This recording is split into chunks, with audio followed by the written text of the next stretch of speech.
जो खुलासा हुआ है जांच में उसमें जानकारी ये मिल रही है सूत्रों के हवाले से कि 6 दिसंबर को हमले की तैयारी थी। बाबरी की बरसी पर हमले का पूरा प्लान था। कई लोगों से पूछताछ के बाद इस बात का खुलासा हुआ है। तो बाबरी की बरसी पर हमले का प्लान बनाया गया था और गिरफ्तार आतंकियों से पूछताछ की जा रही है और इसी के बाद ये खुलासा हुआ है, ऐसा सूत्र बता रहे हैं। कई लोगों से पूछताछ के बाद इस बात का खुलासा हुआ है कि पूरी साजिश रची जा रही थी जिसे नाकाम किया है जांच एजेंसियों ने। 6 दिसंबर को हमले की तैयारी थी, ऐसा सूत्र बता रहे हैं। बाबरी की बरसी पर हमले का प्लान था। कई लोगों से पूछताछ के बाद इस बात का खुलासा हुआ। विशाल हमारे सहयोगी इस खबर पर लगातार बने हुए हैं। विशाल, मैं उस वक्त उस जगह पर खड़ा हूं, तकरीबन 150 मीटर 100 से 150 मीटर की दूरी है। ये न्यू लाजपत राय मार्केट है और ठीक मेरे पीछे आप प्रत्युष देख सकते हैं, ये एक शेड है। इस शेड के ऊपर एक मानव अंग बरामद हुआ है जो सुबह में बरामद हुआ है। यहाँ से दिल्ली पुलिस और फॉरेंसिक की टीम यहाँ से लेके गई है। तो आप समझ सकते हैं, ठीक मेरे पीछे जैन मंदिर, गौरीशंकर मंदिर है और यहाँ से 150 मीटर की दूरी है। तो ब्लास्ट का इंटेंशन आप समझ सकते हैं, साजिश कितनी ज्यादा, कितनी खतरनाक थी कि मानव अंग के किस तरीके से जो टुकड़े हैं, जो परखच्चे उड़े थे, वो किस तरीके से आसपास के दूर दूर तक के इलाकों में फैल गए। यहाँ ये जो पूरा मार्केट का पूरा इलाका है, मैं आपको दिखाता हूँ। ये पूरा मार्केट का इलाका है जी। जो पहाड़ में माइनिंग के दौरान इसका प्रयोग किया जाता है और यही कारण है कि यहाँ से आसानी से ये जो अमोनियम नाइट्रेट है आसानी से मिल सकता है। और जिस तरह से जानकारी मिल रही है कि ये अमोनियम नाइट्रेट यहीं से उन्होंने लिया था। और सबसे महत्वपूर्ण, इस वक्त मैं फिरोजपुर और नुहू वाले रोड पे हूँ जो कि काफ़ी व्यस्तम एरिया है और ये यहाँ पर कई जगह नाकेबंदी है, कई जगह पुलिस चेकिंग है।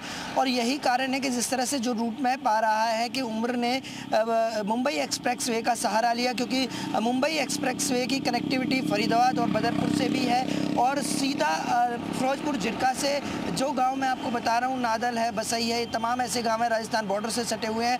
तो यहाँ ये माइनिंग होती हैं और यहाँ से सीधा मुंबई एक्सप्रेसवे की कनेक्टिविटी है। तो इसी रोड के मार्फत वो बदरपुर बॉर्डर पर पहुँचा, वहाँ से दिल्ली में प्रवेश किया। तो ये ऐसे रास्ते हैं जहाँ उम्र ने इनका प्रयोग किया और इससे साफ जाहिर है कि किस तरह से एक योजनाबद्ध तरीके से, क्योंकि पहले रेकी की होगी कि कहाँ चेकिंग है, यदि वो अमोनियम नाइट्रेट यहाँ से ले रहे हैं तो कैसे उसको आसानी से पहुँचाया जा सकता है।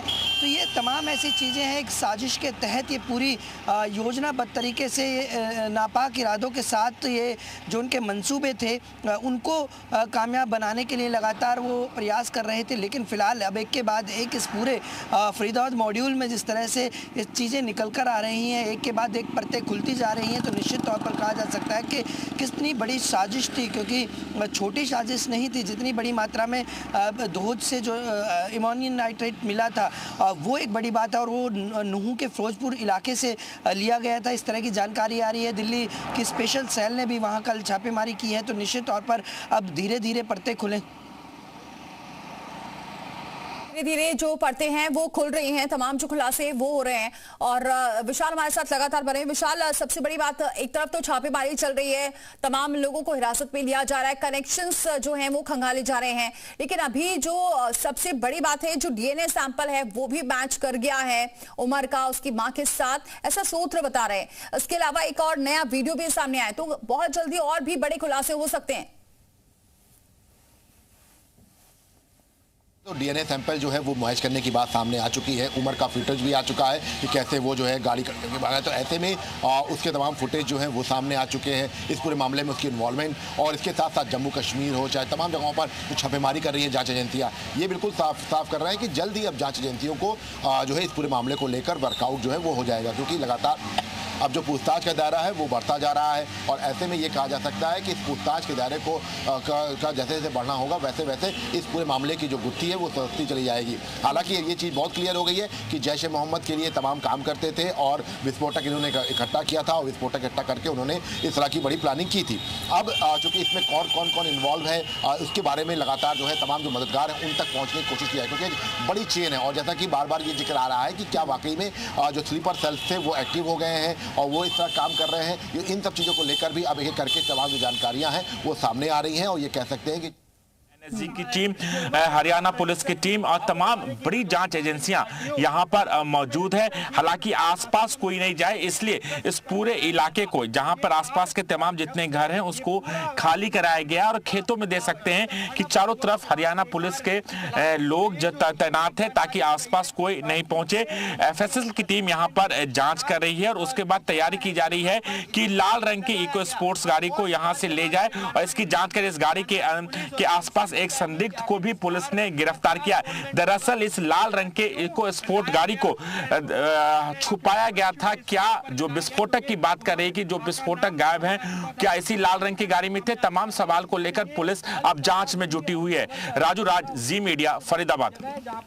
देखिए, जहां कार मिली वहां जो लोग थे जिनका घर था उस घर को खाली कराया गया एहतियात के तौर पर। फिलहाल एनआईए एनएसजी की जो टीम है वो मौके पर मौजूद है, बम स्क्वाड की टीम भी मौके पर मौजूद है और तमाम तलाशी अभियान इस वक्त चल रहा है। कार में विस्फोटक होने का शक है क्योंकि जो तमाम जो डायरियां बरामद हुई हैं उमर और मुजम्मिल की, उसमें भी जो कोडवर्ड है उसे डिकोड किया जा रहा है और उसमें जानकारी भी मिलकर सामने आ रही कि कहीं ना कहीं गाड़ियां तैयार की जा रही थी, अलग अलग गाड़ियां तैयार की जा रही थी जिसके जरिए ये पूरी साजिश को अंजाम देने के फिराक में थे।